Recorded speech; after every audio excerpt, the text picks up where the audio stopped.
please welcome from Finding the Light Counselling Service, David Lawson.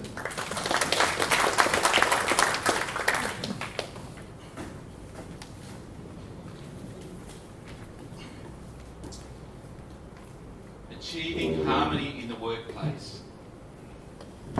Somewhere along the line, someone will ruffle our feathers. Conflict can be caused by many different things, such as clashing personality types, culture, gender and stress.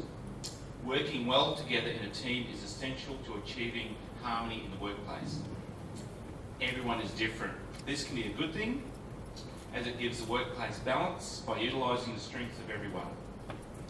But personality can also be one of the main culprits in creating office tension and conflict within teams.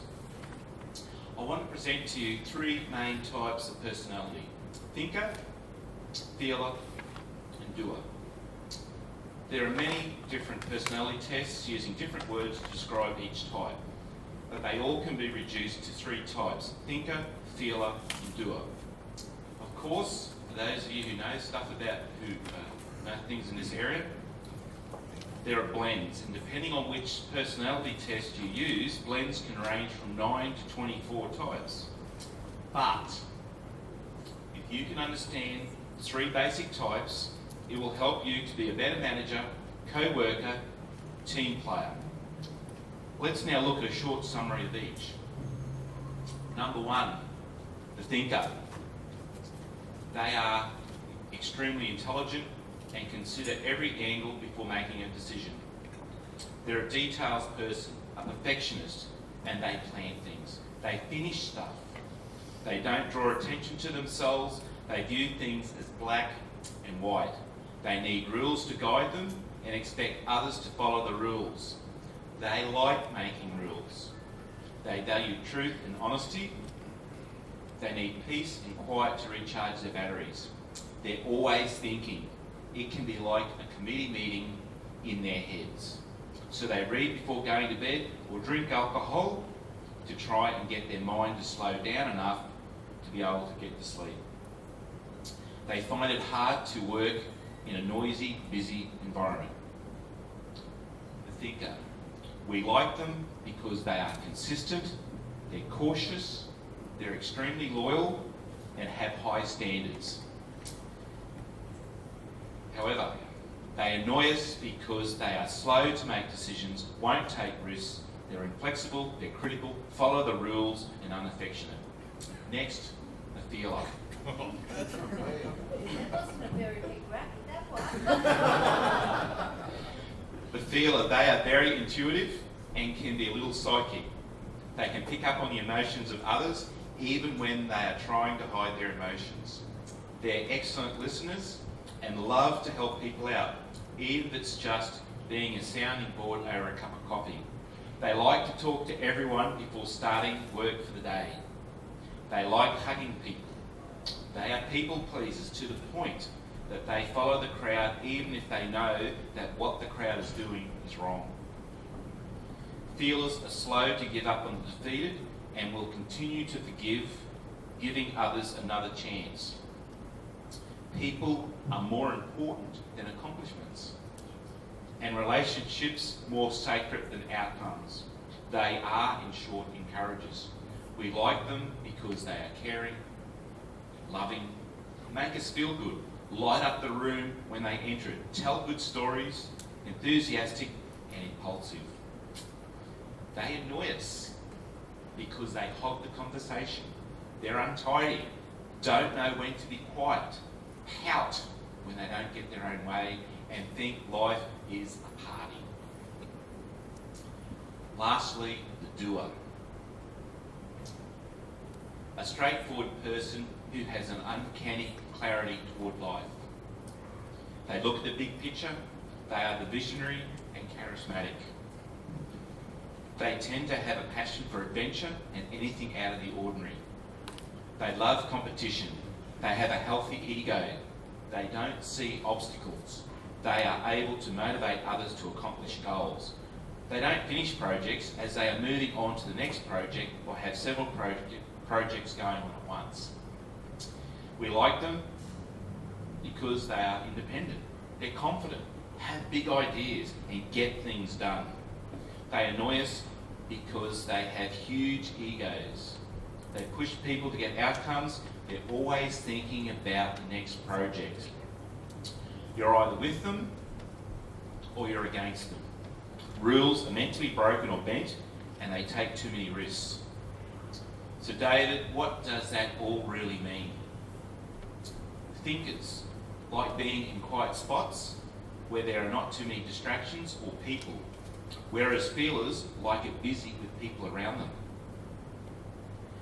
Thinkers will come in early to get on top of their work, whereas a feeler will come in late and say hi to everyone before they do any work. Thinkers can take forever to get things done and do not like change.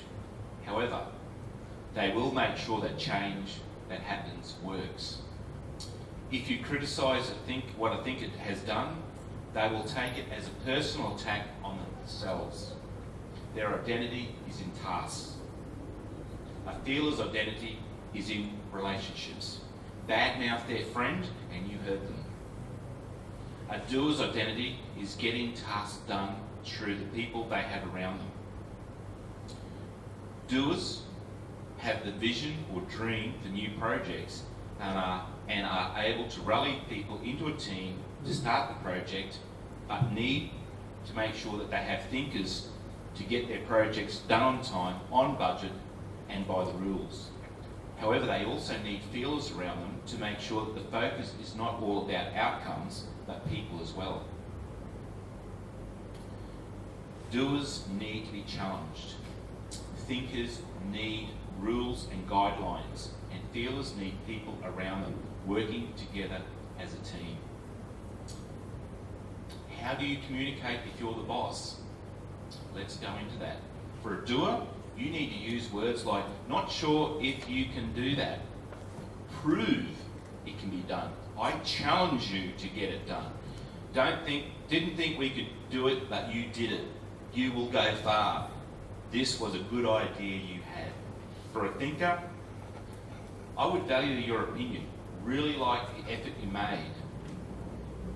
But when you say that to a thinker, you then need to highlight what you appreciate about the effort they made, using words like detail, cautious, that was well thought out, that was neat, that was tidy and legal. For a feeler, you need to use stuff like, I appreciate how you make our customers feel good. You brighten up the place. How do you feel about that project? You need to give them a pat on the back, literally. Give them a pat on the back. Thinkers need feelers to remind them to have fun. Feelers need doers to remind them of what they need to be doing. Doers need thinkers to get their projects done. Some common problems that I see. The feeler always wants to talk to the thinker or give them a hug as they feel the thinker is lonely. If a feeler annoys a thinker too much, the thinker will try to bring in a rule for peace and quiet, or keep the door shut to their office, or wear earphones. And I have done a mediation where that was the case. The thinker was wearing earphones all day, refused to talk to anybody. He was thinking. Exactly. The doer pushes those around them to the point of bullying them, or abuses the thinker for being too slow, or the feeler who is talking too much. Some doers' egos are so big that they have their own postcode. The feeler feels isolated as no one talks to them. They call it avoiding me. Or they are given a task that requires them to be by themselves, or it's boring. The feeler wants to celebrate someone's birthday with cake. The thinker will consider it a waste of time and not turn up, will be very embarrassed if it's their birthday, whereas the doer is either in a meeting or turns up for only a few minutes in between meetings. The thinker comes in an hour or two earlier in the morning and stays back at night for an hour or two, as it is the only time they can find enough peace and quiet to get their work done. The doer tells the thinker if they weren't so slow they would not need to stay back, but forgets that they've changed the rules of the project several times and the thinker can't keep up with the changes. At Finding the Light, we can help you to achieve harmony in your workplace by identifying your team leader's personality strengths and areas of growth, identifying team members' personality strengths and areas of growth, helping your team leaders to understand how each personality views their role, helping you to create high-performing teams through the strengths of each personality type, and improving communication in a way each personality understands. In your show bag is an offer where I can sit with you for an hour and talk to you about your personality, or have a 1 hour group session at your workplace on how to cope with stress. Thank you.